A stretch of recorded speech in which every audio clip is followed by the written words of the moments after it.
In the last video, we have studied about the mega project reasons why the Human Genome Project is known as mega project, as well as its goal and contribution from different organizations.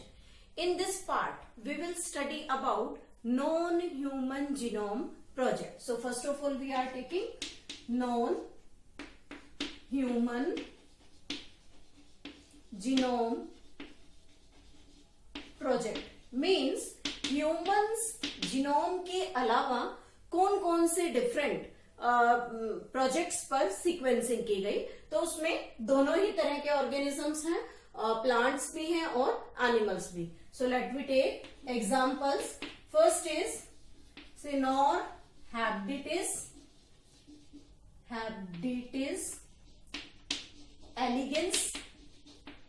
elegans. This is a free living non-pathogenic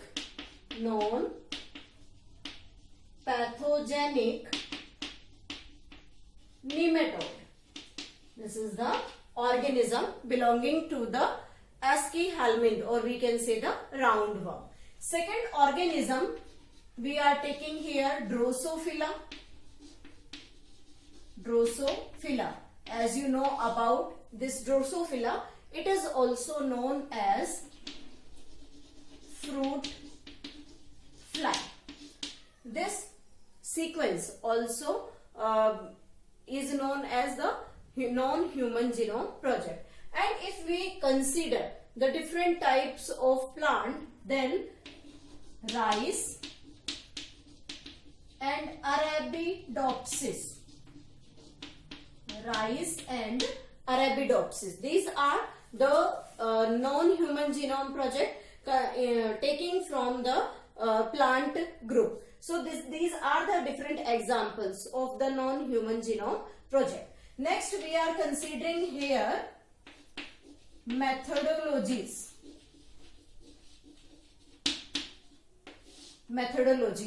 Means जब human genome project को sequence किया तो उसमें specific कौन से methods का use किया गया, तो यहाँ पर स्पेशल 2 मेथड्स हैं. First method is known as expressed sequence tags. First is expressed sequence tag. जब हम इसके बारे में बात करते हैं एक्सप्रेस्ड सीक्वेंस, तो एक्सप्रेस्ड मीन्स जो मतलब खुद को आरएनए की फॉर्म में एक्सप्रेस कर सके, which can express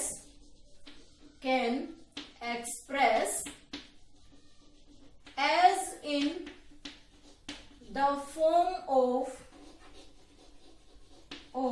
RNA. Means जो आरएनए की फॉर्म में एक्सप्रेस कर सके.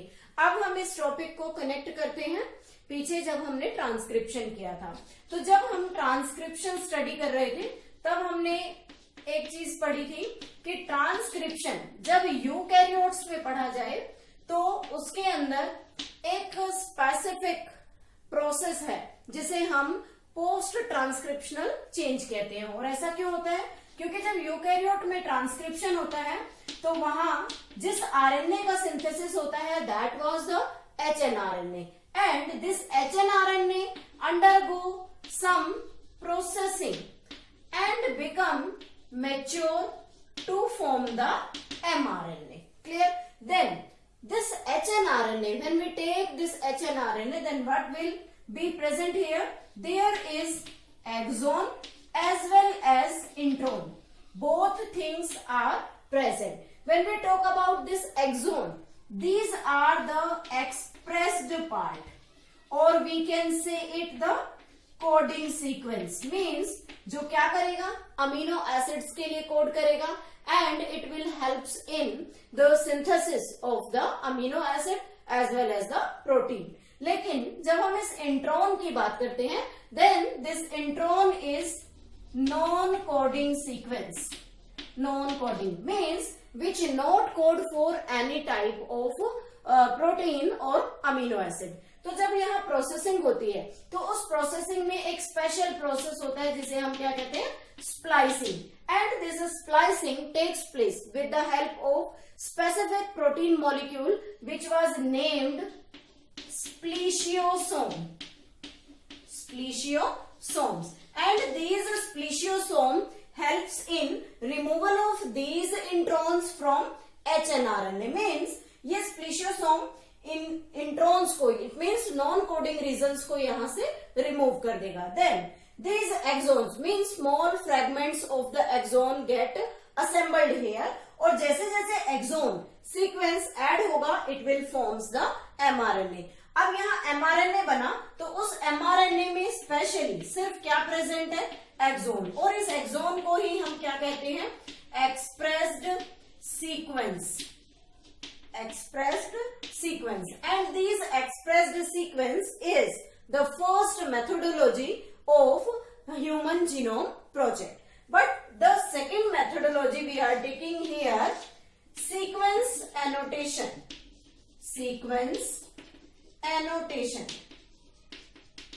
When we take this sequence annotation, what it means? Sequence annotation is the sequencing of coding and non-coding region. It means it is the sequencing of coding and non-coding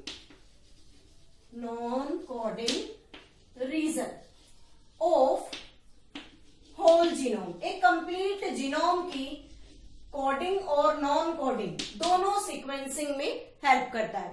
तो जब sequence annotation है, it means एक entire DNA पर present introns और exons की sequencing करना, और जब एक्सप्रेस्ड सीक्वेंस टैग की इंफॉर्मेशन ली जाती है तो उसमें क्या करते हैं कि जो एचएनआरएनए है उस पे इंट्रॉन और एक्सोन्स प्रेजेंट है, देन स्प्लाइसिंग होगा और स्प्लाइसिंग से इसके इंट्रॉन्स रिमूव होंगे and then exon get assembled, और उन एक्सोन्स से बनने वाला जो एमआरएनए की इंफॉर्मेशन है, और वो इंफॉर्मेशन किस लिए हेल्प करेगी, it helps in recognition of the amino acid in a protein.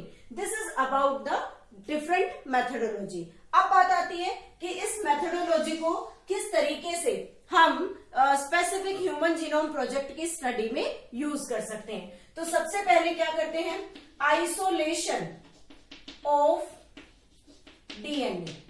First of all DNA का आइसोलेशन किया, and second one then cut into the small fragments, और इसे छोटे टुकड़ों में काटा. Cut into small fragments. After that, then after this, third we can say that when the small fragments are formed, then we can say PCR technique is used for the amplification of the gene. PCR is polymerase chain reaction. और इस polymerase chain reaction process की help से हम किसी भी एक small fragment को many copies में कन्वर्ट कर सकते हैं. उसके बाद अब हमें एक स्पेशल होस्ट और एक वेक्टर की रिक्वायरमेंट है. तो यहां जो वेक्टर यूज होगा, vector is BAC and YAC. BAC is known as bacterial artificial chromosome, and this YAC is known as yeast artificial chromosome. These are two special vectors used for the Human Genome Project sequencing. And hosts are there. What type of hosts are used? Two hosts. One is bacteria and one is the yeast. इन दोनों host में अब इन vectors की help से इस genome को transfer करेंगे and after that sequencing is to be done. So this is about the method of sequencing, how we can transfer it into the vector and how we can transfer it into the we can say into host organism. After this we will take here how the sequencing is developed in this condition. So first of all we are taking here the one more important scientist that is named as Frederick Sanger. Frederick Sanger most important है. Frederick Sanger scientist जिन्होंने sequencing की technique को develop किया. Who developed the process of sequencing of amino acid in a protein. एक protein molecule में specific sequencing का जो working principle है उस टेक्निक को इन्होंने डेवलप किया. और इस पूरे ह्यूमन जीनोम प्रोजेक्ट की जो सक्सेस है वो इन्हीं साइंटिस्ट के बेस पर है, क्योंकि इन्होंने जो स्पेसिफिक सीक्वेंसिंग को यूज करने में, सीक्वेंसिंग को एनालाइज करने में जो टेक्निक का डेवलप किया, दैट इज कंप्यूटेशनल डिवाइस. और इस कंप्यूटेशनल डिवाइस की हेल्प से इस ह्यूमन जीनोम प्रोजेक्ट को कंप्लीट करने में काफी हेल्प मिली. अब इन्होंने किस तरीके से उसको एनालाइज किया? By studying overlapping region of sequencing के स्पेसिफिक ओवरलैपिंग रीजन्स को स्टडी करके इन्होंने फ्रेडरिक सेंगर ने इस टेक्निक को काफी हेल्पफुली यूज किया. And this technique also helped in succeeding this human genome project. After that, one more important information, that chromosome number first completed means इस chromosome number first की जो सीक्वेंसिंग है वो मई 2006 में कंप्लीट हुई.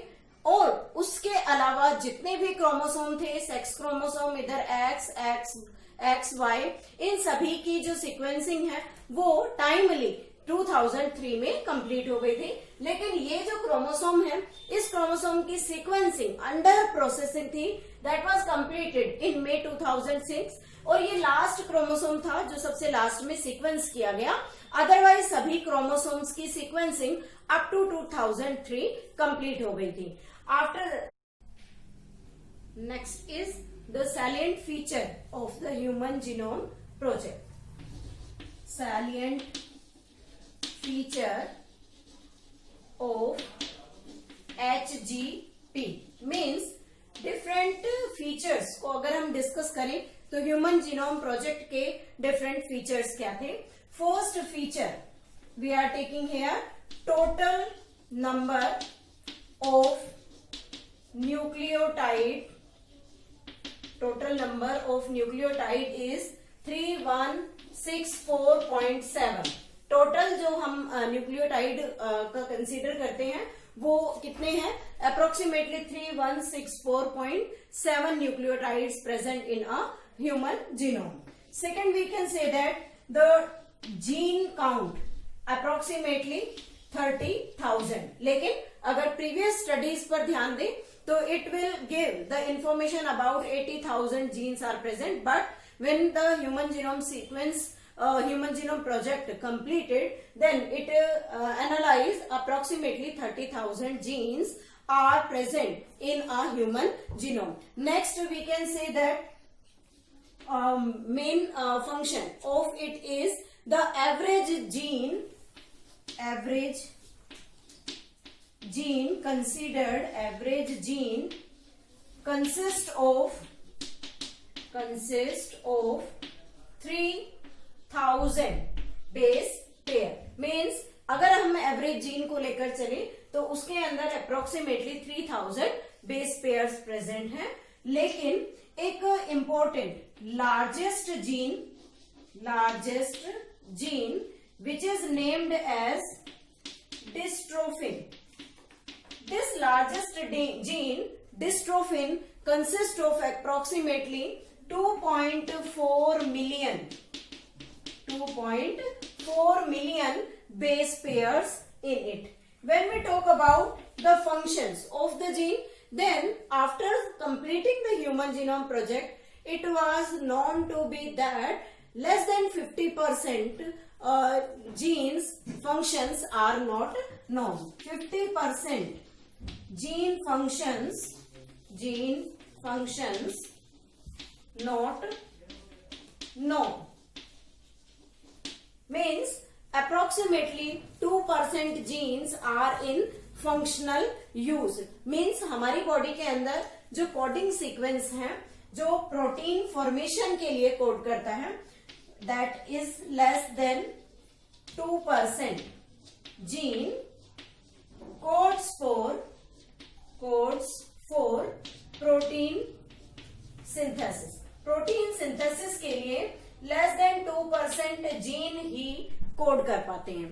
इसके अलावा अगर हम नेक्स्ट इंफॉर्मेशन लें तो नेक्स्ट इंफॉर्मेशन कहता है कि जो क्रोमोसोम नंबर फर्स्ट है, it consists of maximum gene, that is the chromosome number first. Chromosome number first consists of 2968 genes maximum, and if we take chromosome Y that is present in males, it consists of fewest gene, that is 231. Only 231 genes are present here. After that we can take the SNPs, that is the single nucleotide polymorphism, means 1.4 million locations are present that consist of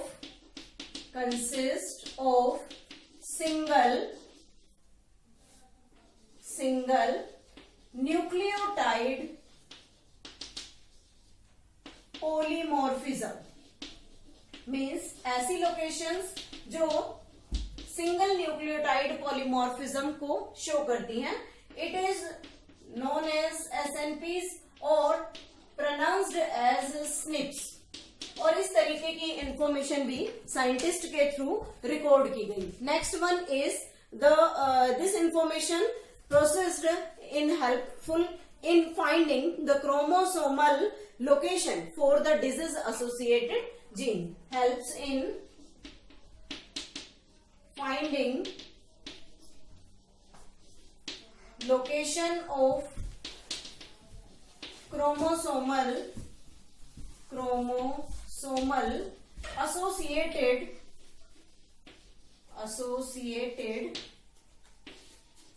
genes. इनको study करने में help मिली. So this is all about the complete process of human genome